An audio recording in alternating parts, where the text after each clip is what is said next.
Hi everyone, Stepan here. I'm going to play another training game, hopefully better than all the previous games.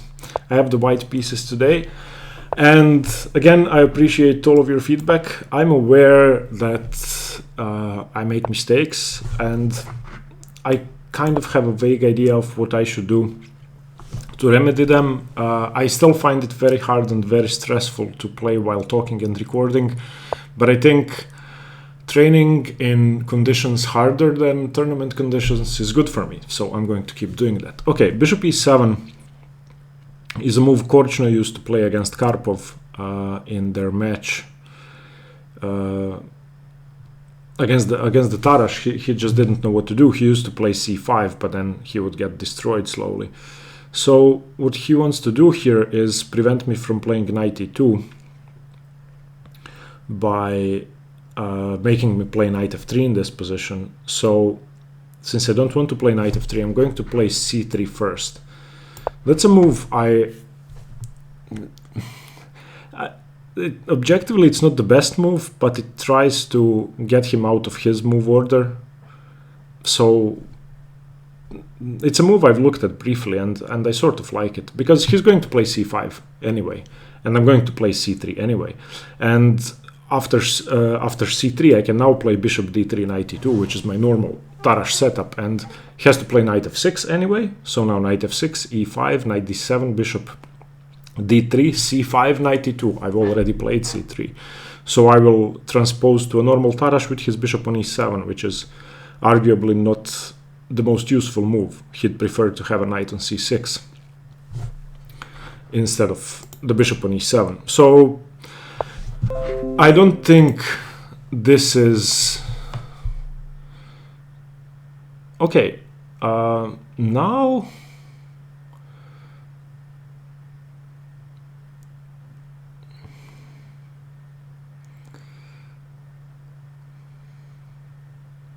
I think I can take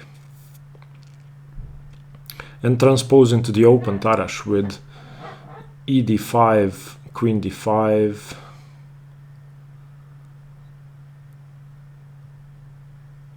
bishop c4, and then slowly get my pieces out.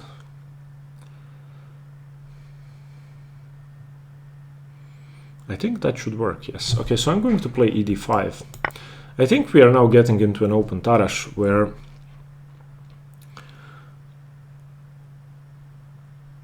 after I play knight f3 and then bishop c4, his queen goes to d6. Okay, I'm going to play knight f3. I may even play for an isolated queen's pawn here, but I'm not sure. If takes, I could take with the pawn, but then my knight is sort of strange on d2. This I'm not too familiar with. So if I take with the bishop, if I play bishop c4 and he plays queen c6,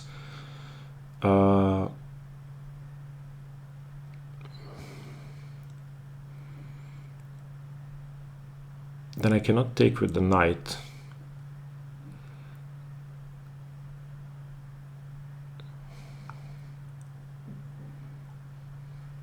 Because g2 is hanging.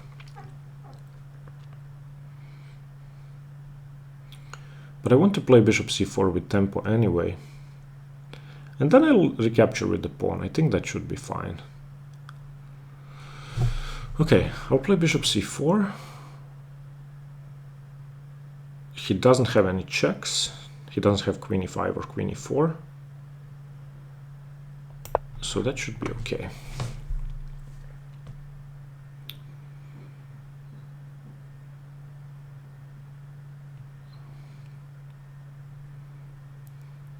Queen c6 is the only move that worries me.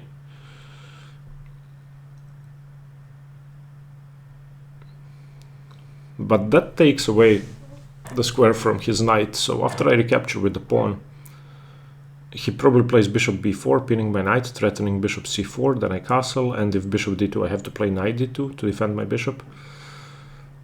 But this should be a good isolated queen's pawn position for me, because I have queen b3 coming in. There's a lot of pressure on e6. If he plays queen c6, I have great control over e5, which is probably the most important square. Still, okay.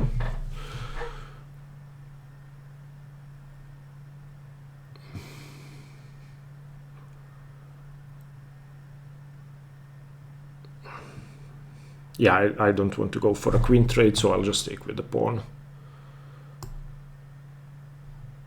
But is that too much pressure?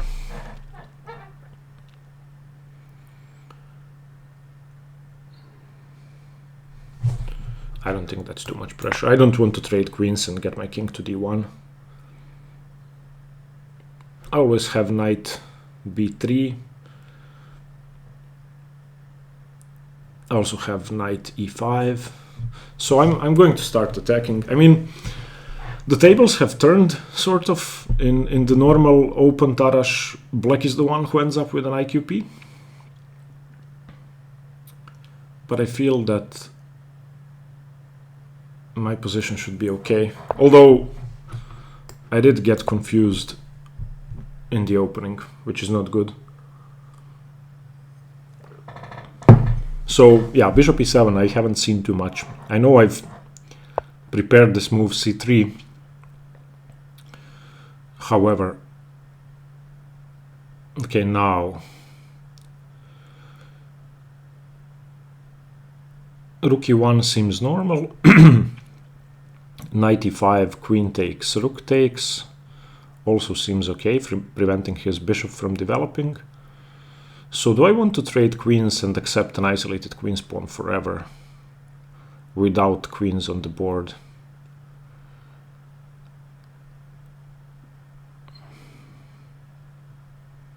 I think I do, because otherwise it's very hard to develop my pieces. So I'm going to play knight e5.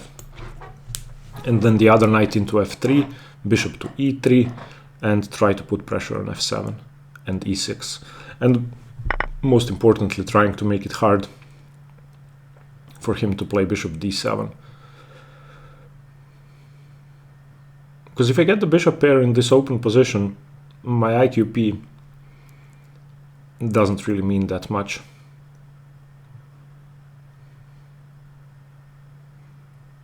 And also, if I can get in d5 with the bishop pair, then my position should be just pleasant. I mean, getting rid of my isolated pawn. And the question is, can he play b6, bishop b7? I have a feeling that that's a bit too slow, but maybe I'm wrong. Okay, so my plan was knight f3 to prevent bishop d7 on the next turn. He could try trading both knights, but then my pawn would get to e5. Okay, the bishop should drop back to b3. He wants to blockade on d5, which is a very good idea.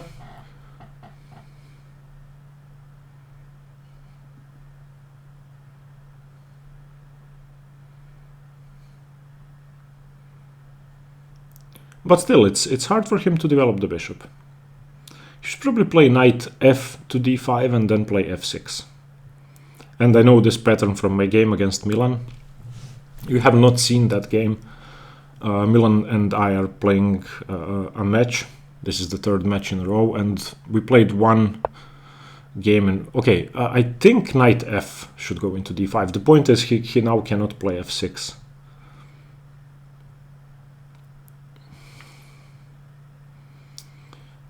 So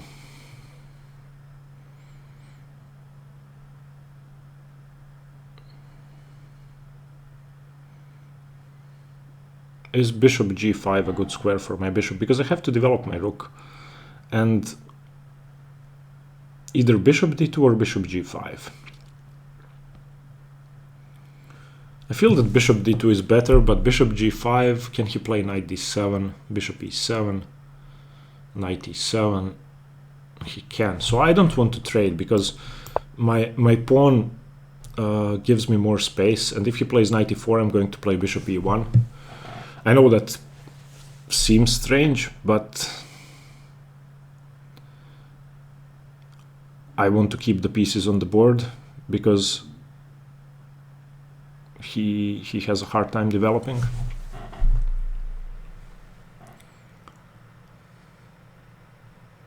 Although now that I think about it, knight e4 bishop e1 gives him the option to play f6, so... But after knight e4 maybe I can take on d5 first and just equalize before doing anything else. If I can get in rook ac1, then I'm happy.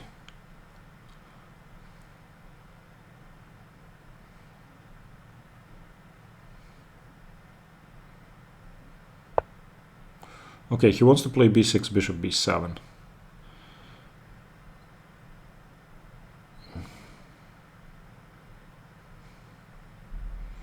Should I play knight c6 here? He plays bishop to d6.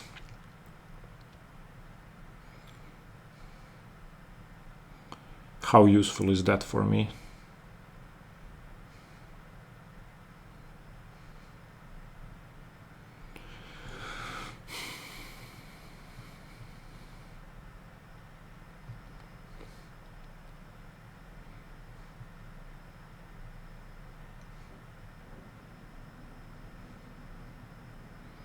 I'm not sure about knight c6.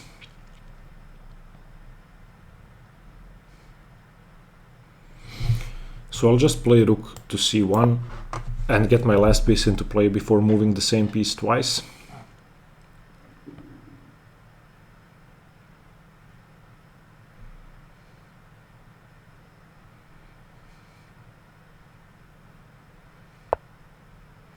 Okay, now he could be playing for knight e4.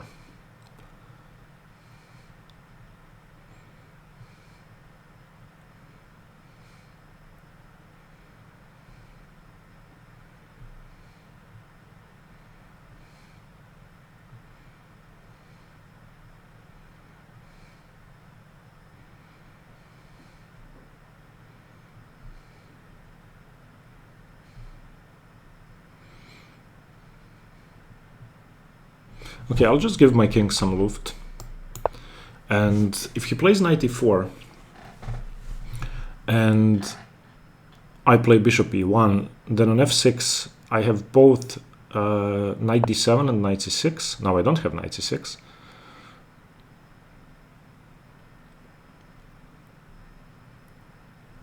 But maybe I can go knight g5 here.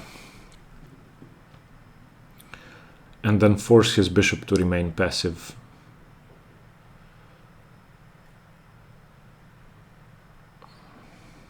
I like knight g5.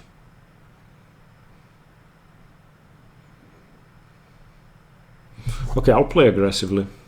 Let's see what happens after knight g5. I don't think he has any great discoveries. And anyway, my knight is protected by the bishop. This way I'm preventing knight e4 and I'm threatening to play rook takes c8, bishop takes c8, knight c6, winning the a7 pawn, or rook takes c8, knight takes f7. And this is in the spirit of the isolated queen's pawn, so probably makes a lot of sense considering the position. I don't know if it's the best move, but I think my other pieces are optimal, and my knight on f3 isn't really doing much.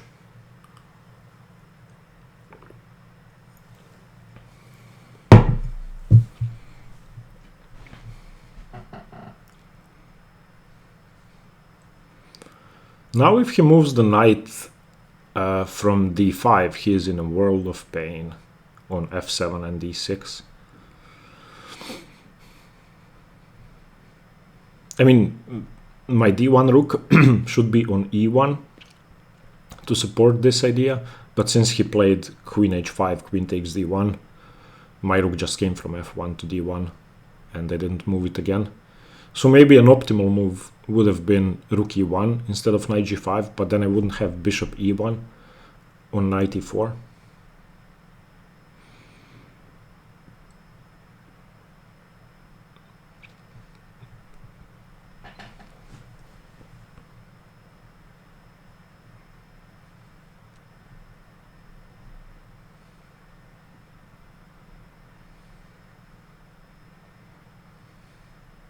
And h6 would be a weakness. I mean, he could play h6. Then I play rook takes c8. He plays bishop takes c8. I play knight back to f3, but now I have a target. Now g4, g5 is stronger than it used to be. And h3 had prepared that idea. I mean, I was contemplating g4 straight away instead of h3, but I think if he plays h6, in that variation, g4, g5 is annoying.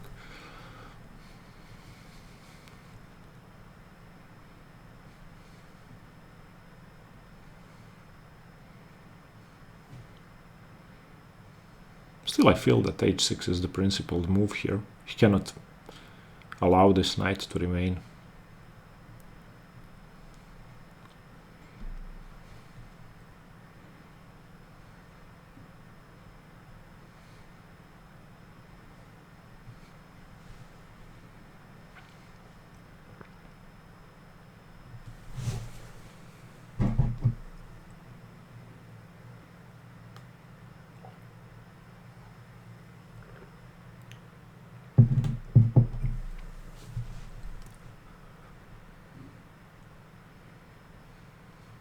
So what are normal moves for him? I mean, after knight g5, it's very hard to find a normal move.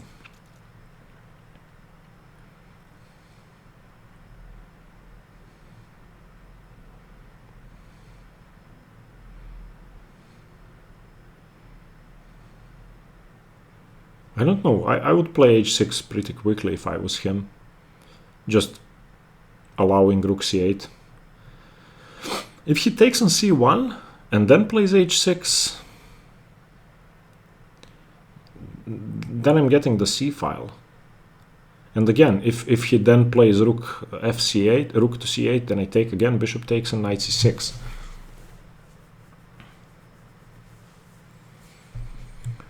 This is probably the first game in which I'm ahead on the clock, and I'm 3 minutes ahead, which is a lot considering my time trouble issues. And thank you for the suggestion to play longer games.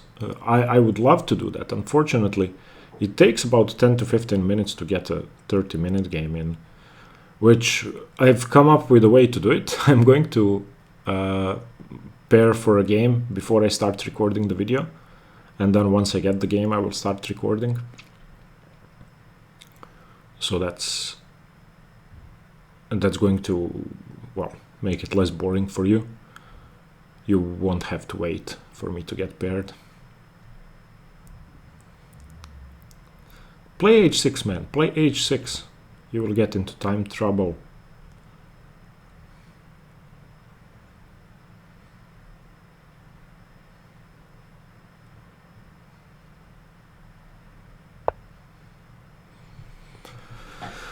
That's a strange decision.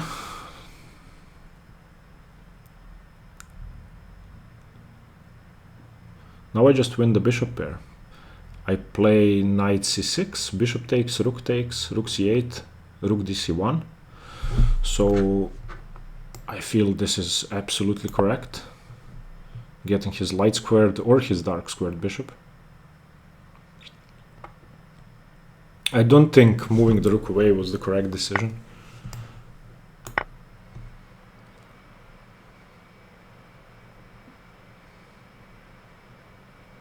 I'm just going to have huge control now. I mean, I got the bishop pair. And I got the light squared bishop. So that means that d5 is much easier to play. All I have to do is play something like knight f3 and bishop e1. Or bishop e3. No, not bishop e3. And I'm prepared. Also, if he moves the knight now, for example, knight to b4, then I take, bishop takes, and I play bishop e6, boom. And I get 2 pawns and the rook for 2 pieces, and I think I should be good.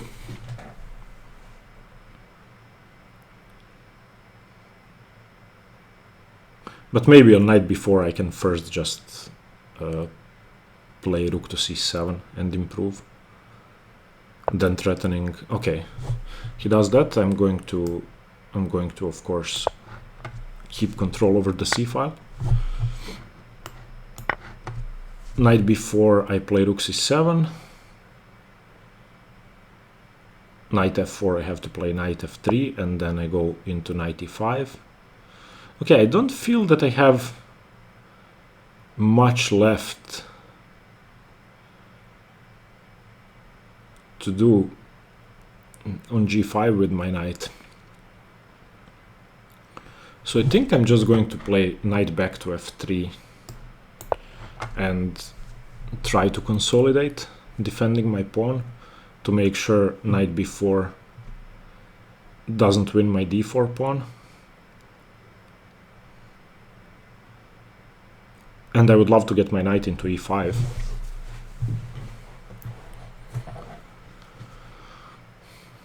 So I have the c file, I have the bishop pair.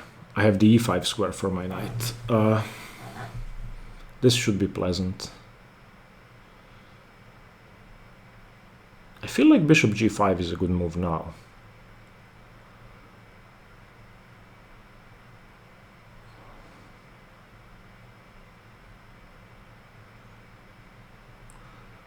But I also feel that a3 is a good prophylactic move.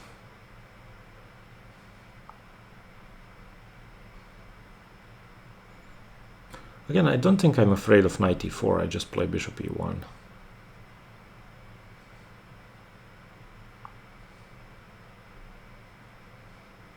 Okay, I'm going to play a3. Just stopping bishop b4 and knight b4 forever.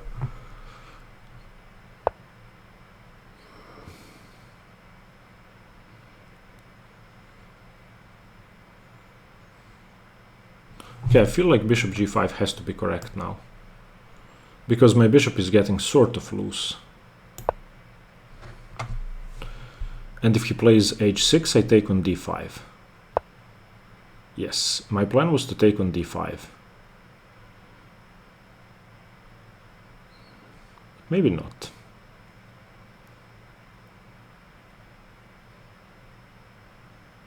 Take on d5, he takes my light squared bishop.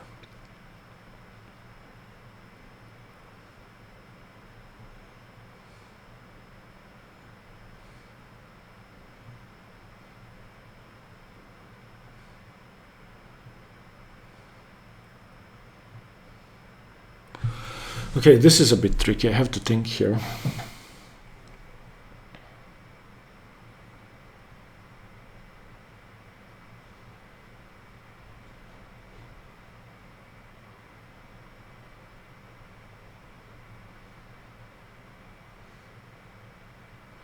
Because if I take on d5, he gets the e4 square forever.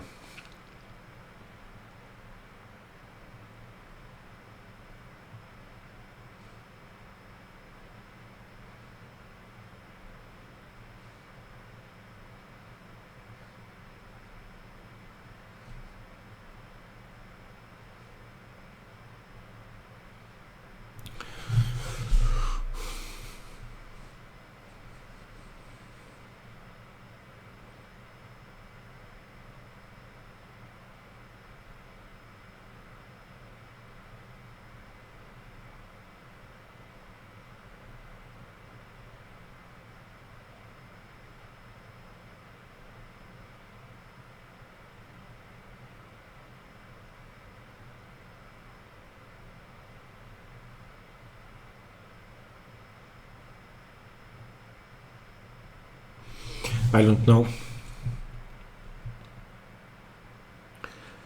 Bishop d5, e takes d5. And then do I play bishop takes f6? I think I do. So I'll do it. I don't think he takes my bishop here. I don't think that would be a good decision. If he takes here, then I should just be better, and I can eventually win this pawn. I think this is the best way to play, because now if he takes on d5, I take on f6, and I have a much better pawn structure. My d4 pawn is not a problem anymore. And if he takes on g5, I just play bishop back to b3 and then threaten to take on g5. He has to play something like knight h7 if he wants to defend. And then I can go in with knight e5. So I feel that this is a good position. I have given up my bishop pair, but I think I'm going to have enough of a structural edge.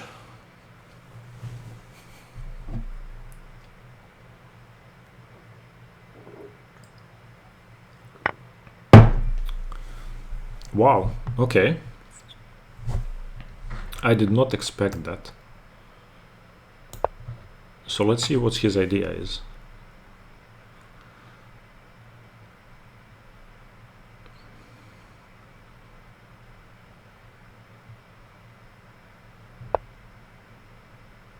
Oh, of course.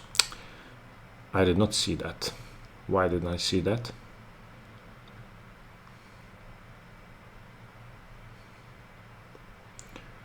This was just a stupid oversight. For some reason I did not account for his knight defending.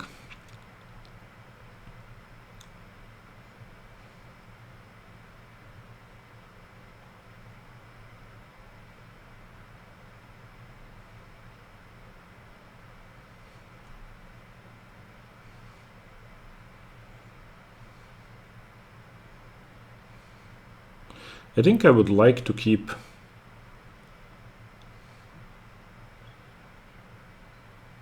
some control over h3, so I don't really want to take.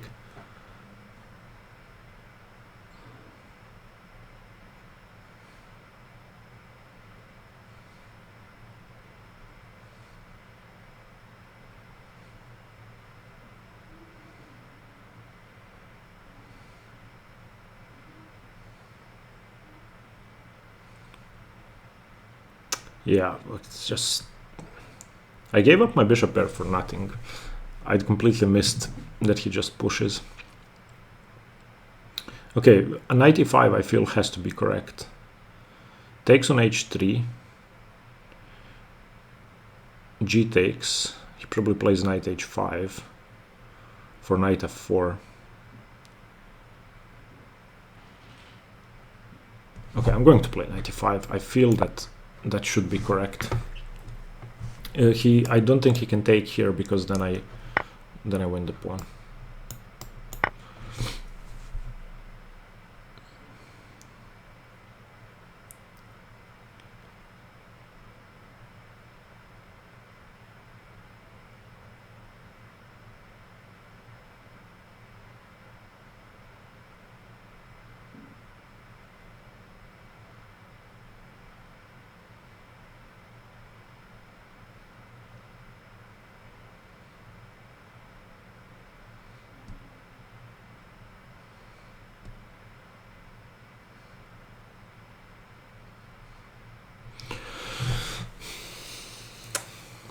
It's not good. I allowed knight h5, knight f4, which I should not have allowed.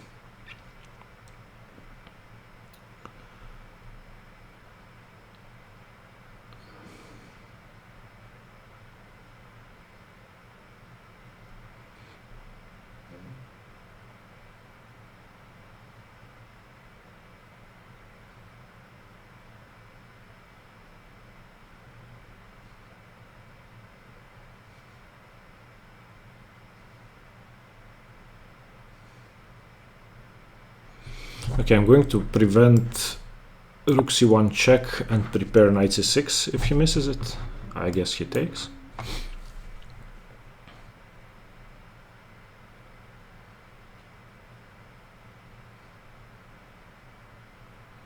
Prevent rook d1 check, sorry.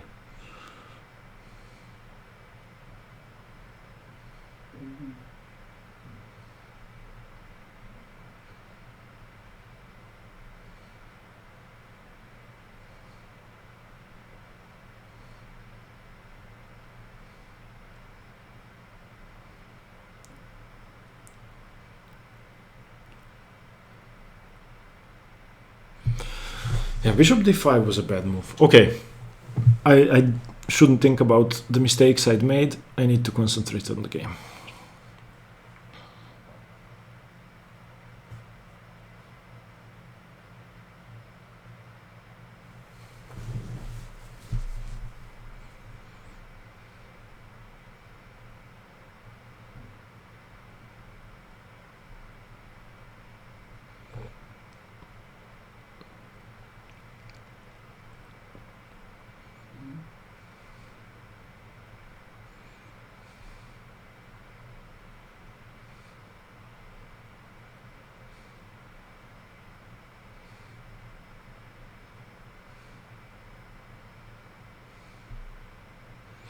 How is the pawn endgame?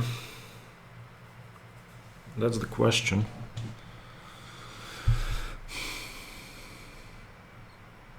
So I'm looking at bishop takes, pawn takes, knight d5, bishop d5, pawn d5, or knight d5, rook d1. Or knight d5, bishop d5, rook d5, rook c7, rook d7, rook d7, king d7. Then I have a pawn on e5, f2, h3, a3, b3, and his pawns are like this. So I think that should be a draw, although I have a bit more space, but his king is better on d7 than my king. I don't think I should have any trouble though. So I feel that the pawn endgame should be equal.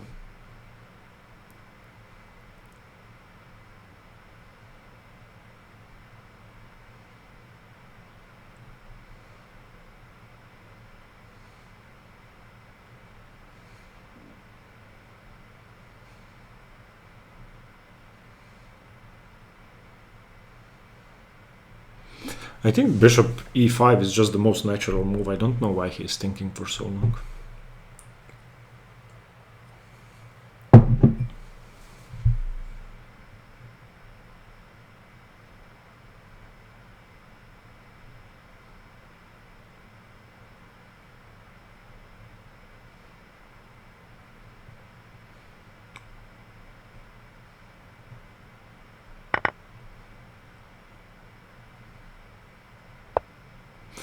Yeah, now the question is, should I go into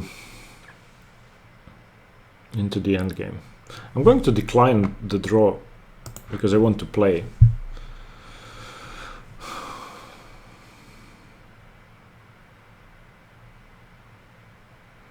But I think the endgame should be drawn.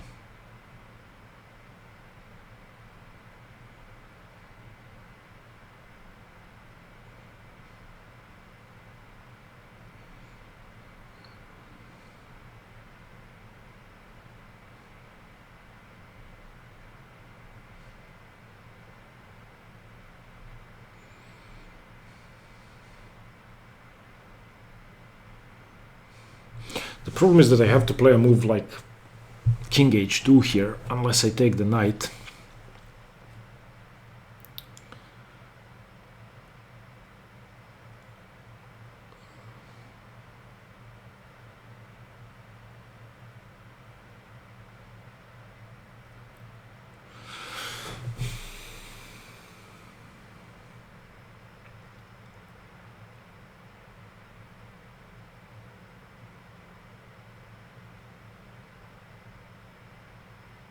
King h2 or rook d1. I don't think I take on d5.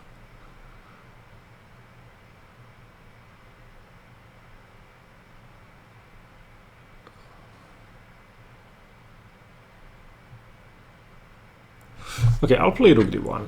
I need to try and complicate things. And I think that an endgame bishop versus knight in such an open position with pawns on both sides of the board should be good for me. Okay, so if rook takes, then knight h3 and then king h2, he does not have another check. He would lose a piece, so I can afford to take this rook. Okay, now I have to defend.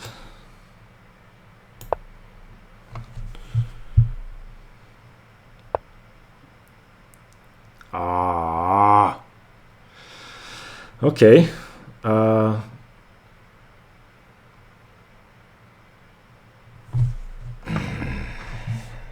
Why am I doing this? Why do I do stupid things like this?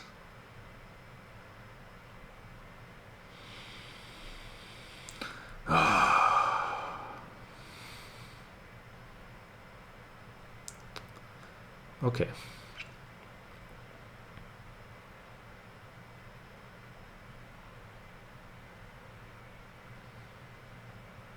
Yeah, I should have been a bit more afraid.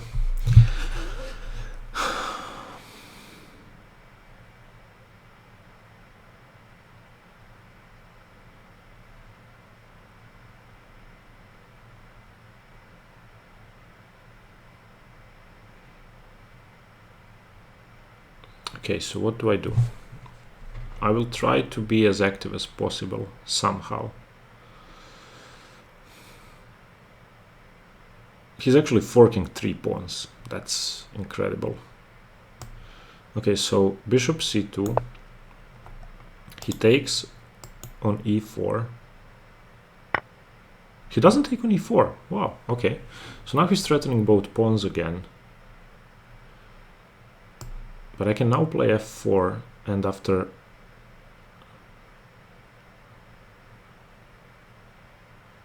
Wait. f4, knight c4, a4.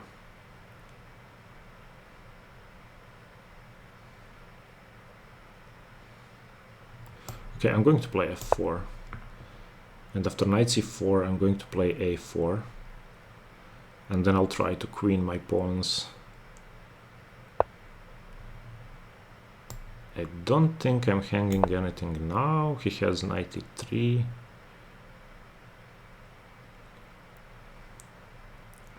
Knights are tricky. Let's not play king g2 blundering.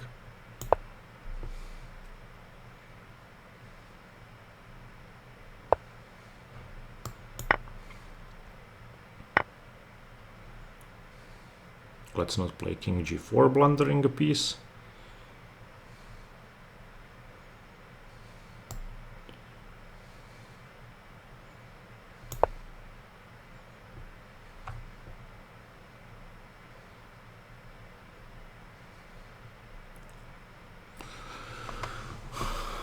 I mean, the bishop is better than the knight, and if I can get one of the pawns,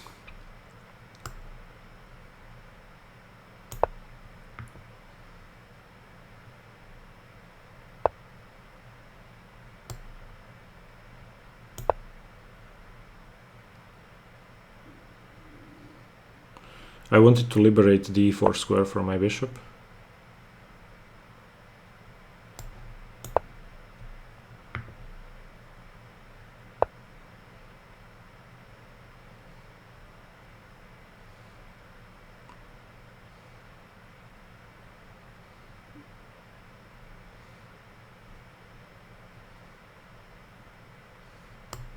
Okay, now is the time to start pushing. My bishop controls the queening square, so now my king can start moving up towards his pawns.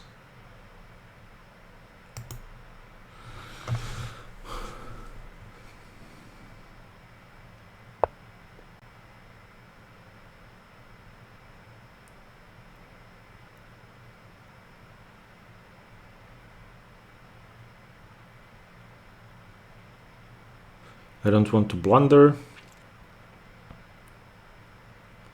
If I play king d5, he has a check.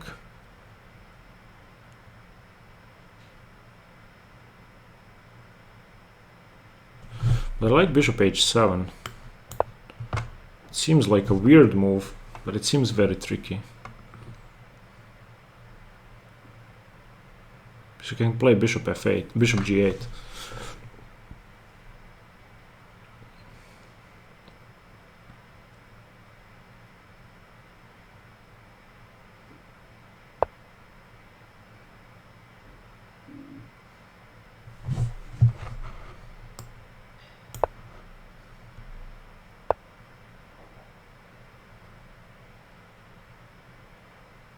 What is the pawn endgame like?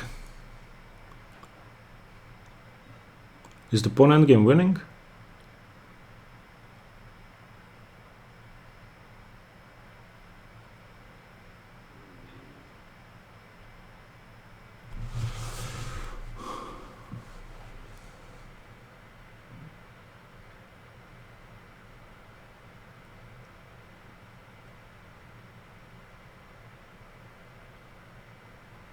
I think it is.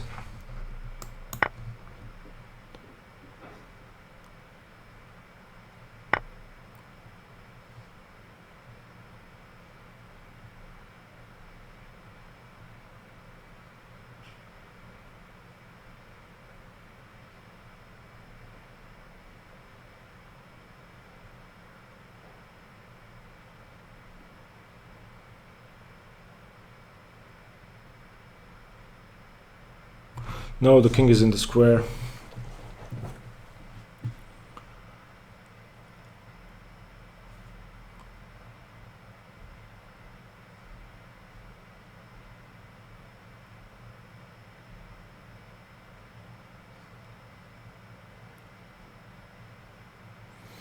Okay, I have to take either way.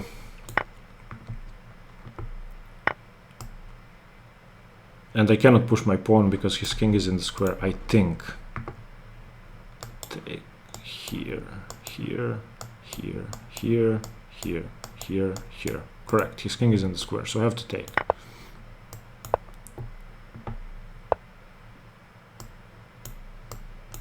Yeah, it's going to be a draw.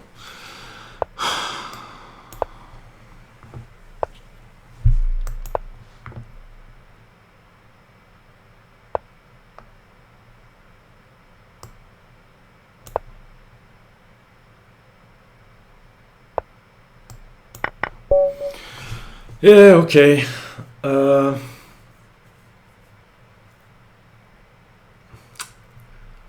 Okay, so critical moment. Let's analyze the two.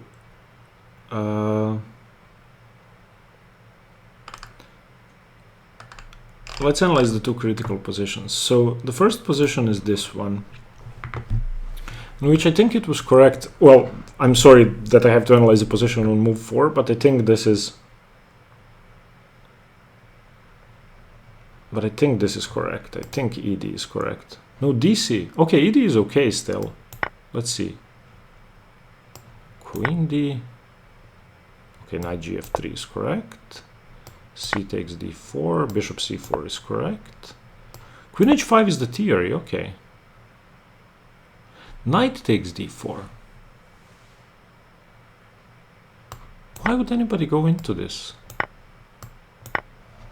Okay, I did not want to go in for this.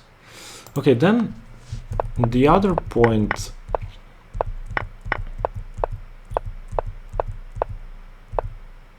is here, or better say here. A3 has to be imprecise.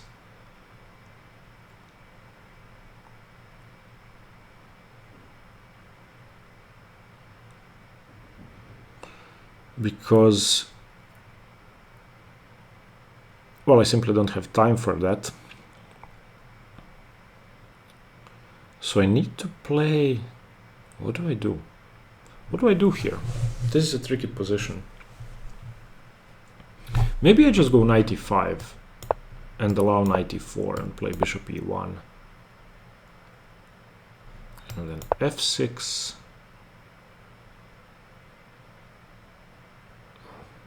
Yeah, I'm not sure about this. But okay, now this pawn is kind of loose and this diagonal is tricky to defend. But I'm not sure. A3 I'm definitely not happy with. And then in this position I'm definitely not happy with bishop d5. And if I don't play bishop d5, then I have to retreat. I don't think this is good because he just takes and puts the other knight into d5 and I will have a backwards pawn on e3, so this cannot be a good position. He just has a target. So not that. But then if I go back, bishop g5 was a mistake. Knight e4 here. Or maybe on knight e4 I can take, and takes. And he's doubling my pawns, so that's not good. Okay, so here. I'm not sure about this either. Maybe bishop d5 was definitely incorrect, but... And then the final position after knight d5, rook d1 is definitely a mistake. I just had completely overlooked that he forks 3 of my pawns. So let's see, takes here, check. I don't think he should go in for this because he would lose too many pawns. So here, here, and here. And now f4, king c6. And I believe this is a drawn endgame. I don't know. Black has to be slightly careful about this pawn. For example, something like this would be a pretty bad mistake, because then white has a much easier game, could probably win. So let's see this. Let's turn on the engine just for these few moves. Okay, a3 is a good move. Bishop d6. Bishop g5 is bad, but it's not too bad. The engine plays rook c2, which I understand. Okay, h6. Bishop d5 is best. Okay. Now bishop b3 and g4. Ah, but I have to take. Knight e5 is bad. If I take, his knight is not getting into f4, and my pawn structure is not ruined. Yeah, this makes a lot more sense. Knight e5 is bad. Okay, rook c1. Wait, bishop b5 is not good? King f8. Wow. Okay. Yeah, rook d1. Blunder. This endgame should be equal.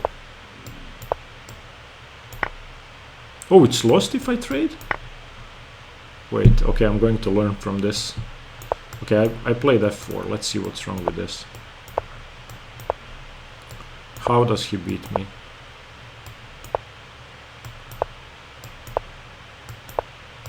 Ah, he's getting in first. Okay. Okay. Okay, okay. So this is important.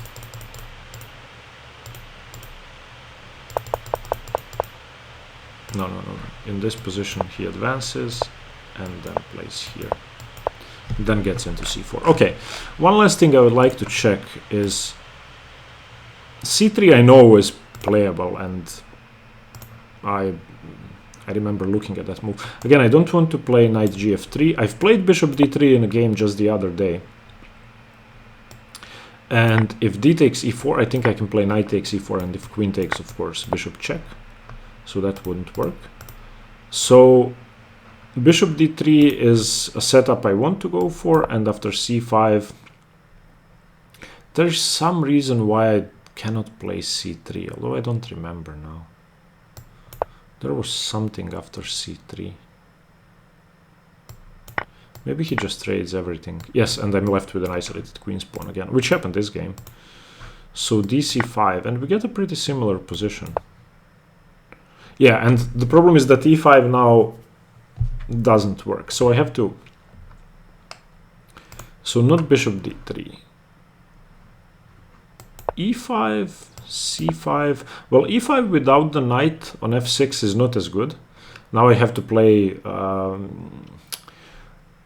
advanced variation ideas with an attack, and I'm not sure who's better here and why, but I don't know these positions. So I think I stick to c3. But the problem is that after dc5, that after ed5, which I'd played, he has queen d5. And the reason I played this is because in the normal Tarrasch, in the normal open Tarrasch, then e d5 is just the correct way to play. And after queen d5, you play knight f3, bishop c4, castles, and knight b3. So he's trying to get that position.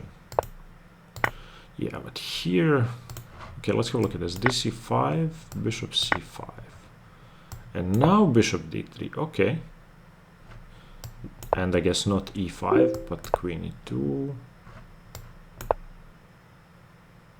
Okay, this makes a bit more sense. Okay, so let's just repeat that.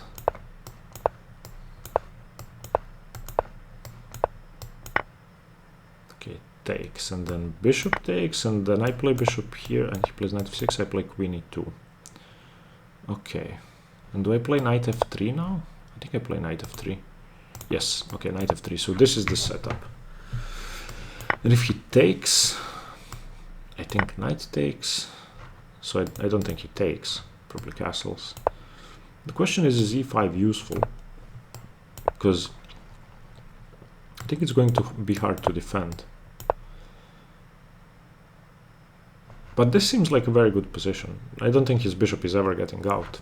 Okay, so I've learned something against the Tarrasch, which is my main against the French. So hopefully I will be smart enough to have a look at this a few more times before any tournament, because bishop e7 in a tournament game would mean that I wouldn't be fully prepared. Okay, thank you for watching. Stay tuned for more chess. Bye bye.